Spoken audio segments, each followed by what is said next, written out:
तो दोस्तों royal navy या फिर कहे तो ब्रिटेन के जो नेवी है उसे दुनिया के एक बहुत बड़ा और सोफिस्टिकेटेड नेवी के रूप में देखा जाता है। ब्रिटेन के नेवी के पास लगभग हर तरीके का जहाज है, चाहे वो nuclear power attack submarine, nuclear power ballistic missile submarine, aircraft carrier, destroyer, frigate, कुछ भी हो। पर दोस्तों अब बताया जा रहा है कि ब्रिटेन के जो सबसे सोफिस्टिकेटेड जहाज है मतलब एयरक्राफ्ट कैरियर, वही एक बहुत बड़ा हादसे का शिकार हो गया। रिपोर्ट में बताया जा रहा है कि ब्रिटेन का नया नेवाला aircraft carrier HMS Prince of Wales अपने एक तैनाती के दरमियान टूट गया।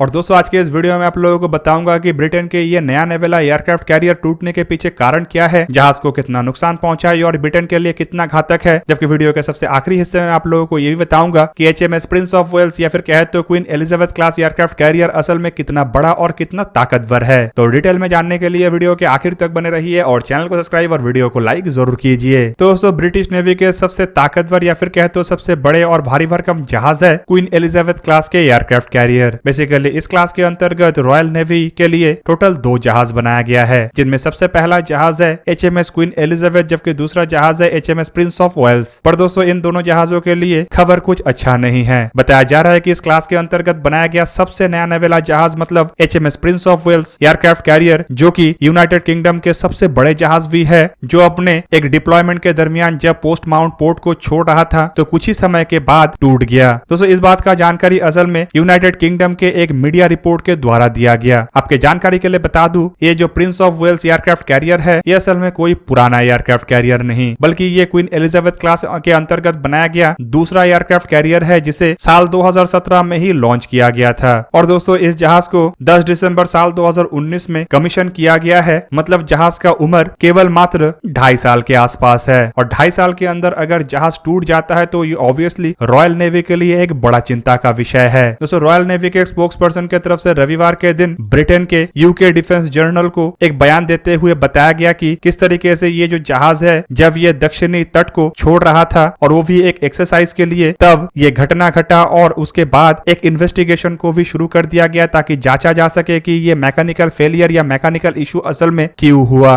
दोस्तों 3.5 बिलियन अमेरिकी डॉलर से बनाया हुआ ये जो जहाज है ये करीबन 65,000 टन भारी भरकम है। रिपोर्ट में बताया जा रहा है कि पोस्ट माउंट पोर्ट से इस जहाज को अमेरिका के लिए रवाना किया जा रहा था और ये जहाज कम से कम 4 महीने के लिए अमेरिका में तैनात होने वाला था। रवाना होने के दरमियान जहाज में ये घटना घटा और उसके बाद इस जहाज को फिलहाल दक्षिणी तट के इसले ऑफ वाइट के नजदीक एक एक्सरसाइज एरिया में रखा गया है। हालांकि कुछ रिपोर्टों में बताया जा रहा है कि ये जो घटना घटा है ये इतना घातक नहीं है और जहाज का कोई बड़ा हिस्सा नहीं टूटा है, बल्कि जहाज के जो प्रोपेलर शाफ्ट है उनमें से एक शाफ्ट टूट गया है और इसका इन्वेस्टिगेशन इनिशियली कर लिया गया है और डाइवर्स के तरफ से या फिर कहे तो गोताखोरों के द्वारा इसे जांचा गया है और उसके बाद रिपोर्ट दिया गया है। हालांकि दोस्तों ऑफिशियली इसके बारे में अब तक जानकारी नहीं दिया गया है, लेकिन कुछ ऑनलाइन रिपोर्टों में बताया जा रहा है कि शाफ्ट टूटने के कारण ही जहाज रुक गया है। हालांकि दोस्तों इस घटना के बाद ये जो प्रिंस ऑफ वेल्स जहाज को 4 महीने के लिए अमेरिका में डिप्लॉय किया जाना था उसे भी ब्रिटेन के नेवी के द्वारा रद्द कर दिया गया है। और आपके जानकारी के लिए बता दूं कि ये HMS प्रिंस ऑफ वेल्स का ऐसा कोई पहला घटना नहीं है, बल्कि इससे पहले भी इस तरीके का दुर्घटना इस जहाज में हो चुका है। रिपोर्ट में बताया जा रहा है कि साल 2020 में मतलब जहाज के कमीशन के लगभग कुछ ही महीनों के बाद ही जहाज जब नेटो के फ्लैगशिप कैरियर के तहत 6 महीने के लिए डिप्लॉय होने जा रहा था, तभी डिप्लॉयमेंट के दरमियान जहाज के इंजन रूम में पानी भर गया और ये जहाज का पहला ऐसा फेलियर था। हालांकि दोस्तों रिपोर्टों में और एक बड़ा खुलासा किया गया जो जान के आप लोग हैरान हो जाएंगे, और बताया जा रहा है कि 2 साल के अपने पहले तैनाती के दरमियान ये जो जहाज है केवल मात्र 90 दिन ही सेल कर सका। बाकी के दिन जहाज को एंकर डाल के तट में ही खड़ा करके रखा गया था ताकि जहाज के रिपेयर और मेंटेनेंस के काम को अंजाम दिया जा सके। मतलब दोस्तों करीबन 730 दिन के अंदर अगर ये जहाज 90 दिन ही पानी में था तो दोस्तों आप लोग समझ सकते होंगे कि ये जहाज के कितना बड़ा फेलियर है। हालांकि दोस्तों ये भी बताया जा रहा है कि ये जो जहाज के मेंटेनेंस और रिपेयर का काम फिलहाल किया जाना है, मतलब जहाज टूटने के बाद इसे जो ठीक किया जाना है, इसके बाद इस जहाज को फिर से नॉर्थ अमेरिका के लिए डिप्लॉय किया जाएगा ताकि ये कनाडा और अमेरिका के नेवी के साथ काम कर सके।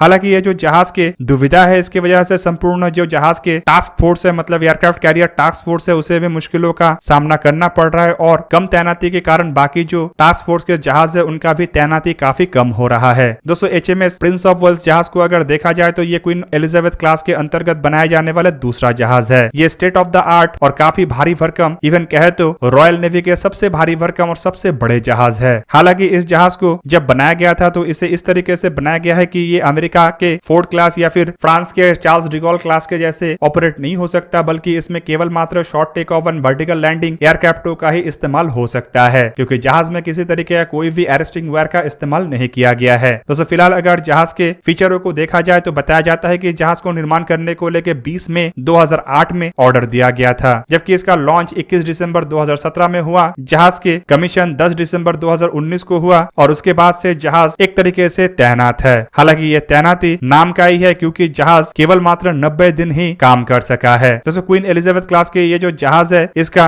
वजन करीबन 65,000 टन है और इसका लंबाई अगर देखा जाए तो बताया जाता है कि करीबन 284 मीटर लंबा है, मतलब 932 फीट लंबा है। जहाज का वाटर लाइन में चौड़ाई करीब 39 मीटर मतलब 128 फीट है, तो वहीं पे जहाज का ओवरऑल चौड़ाई करीबन 73 मीटर मतलब 240 फीट के आसपास है। रिपोर्ट के मुताबिक जहाज का ड्रॉट करीब 11 मीटर है और जहाज में करीब 16 डेक है, मतलब जहाज 9 मंजिला है। जहाज का एरिया 16,000 स्क्वायर मीटर के आसपास है और रिपोर्ट के मुताबिक जहाज में 2 Rolls Royce marine Trent MT-30 36 megawatt के या फिर कहे तो 48,000 हॉर्स पावर के गैस टरबाइन इंजन का इस्तेमाल किया गया है। जहाज में 4 16 V38 मरीन डीजल इंजन भी है, जिनमें से हर एक का क्षमता करीबन 11.6 मेगावाट है। कुल मिला के ये जहाज 118 मेगावाट पावर जनरेट करने का क्षमता रखता है। प्रोपल्शन के लिए जहाज में इंटीग्रेटेड इलेक्ट्रॉनिक प्रोपल्शन सिस्टम का इस्तेमाल किया गया है और इसमें 4 GE पावर कन्वेंशन 20 मेगावाट मतलब 27,000 हॉर्स पावर के एडवांस इंडक्शन मोटर और VDM 2500 ड्राइवर्स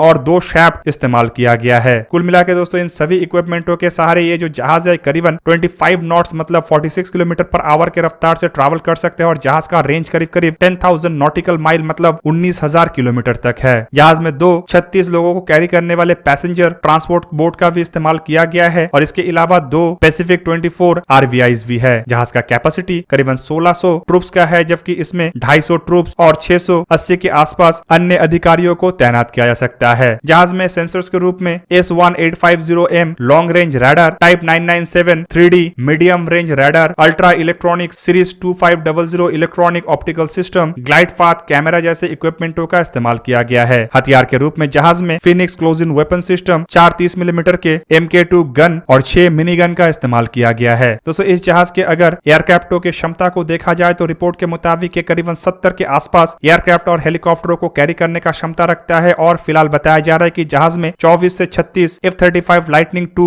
एयरक्राफ्टों का तैनाती किया गया है और करीब 14 हेलीकॉप्टरों का तैनाती इस जहाज में हो चुका है। हालांकि जहाज F-35 lightning 2 vertical take off and landing एयरक्राफ्टों के अलावा Chinook helicopter, Apache helicopter, Merlin, HM2 और HC4 जैसे हेलीकॉप्टर के साथ साथ वाइल्डकैट, HMA2, AH-1 जैसे हेलीकॉप्टरों को कैरी कर सकता है। मैरीटाइम एयरबोर्न सर्वेलेंस कैपेबिलिटी वाले एयरबोर्न अर्ली वार्निंग एयरक्राफ्टों को भी कैरी करने का क्षमता इन जहाजों के पास है। हालांकि दोस्तों जहाज में एयरक्राफ्ट कैरियर के जैसे सभी चीजों का इस्तेमाल किया गया है, जैसे कि इसमें 2 लिफ्ट्स भी है जो बिलो डेक तक एयरक्राफ्टों को ले जा सकता है। रिफ्यूलिंग और रीआर्मिंग फैसिलिटी भी है। जहाज के सामने के हिस्से में स्की जंप भी है, लेकिन जहाज में किसी भी तरीके का कोई भी अरेस्टिंग वायर का इस्तेमाल नहीं किया गया है, जिस वजह से स्की जंप के इस्तेमाल से एयरक्राफ्टों को शॉर्ट टेक ऑफ तो कराया जा सकता है, लेकिन जहाज के ऊपर ऑर्डिनरी एयरक्राफ्ट लैंड नहीं कर सकता और इस वजह से केवल मात्र F-35 एयरक्राफ्टों के F-35V वेरिएंटों का ही इस्तेमाल इन जहाजों के ऊपर करना संभव है। तो दोस्तों ये था आज का वीडियो। अगर आपको वीडियो अच्छा लगा तो लाइक कीजिए और मेरे चैनल को सब्सक्राइब कीजिए और साथ में बना हुआ बेल आइकन को भी प्रेस कर दीजिए ताकि आप मेरा वीडियो देख पाए सबसे पहले। जय हिंद।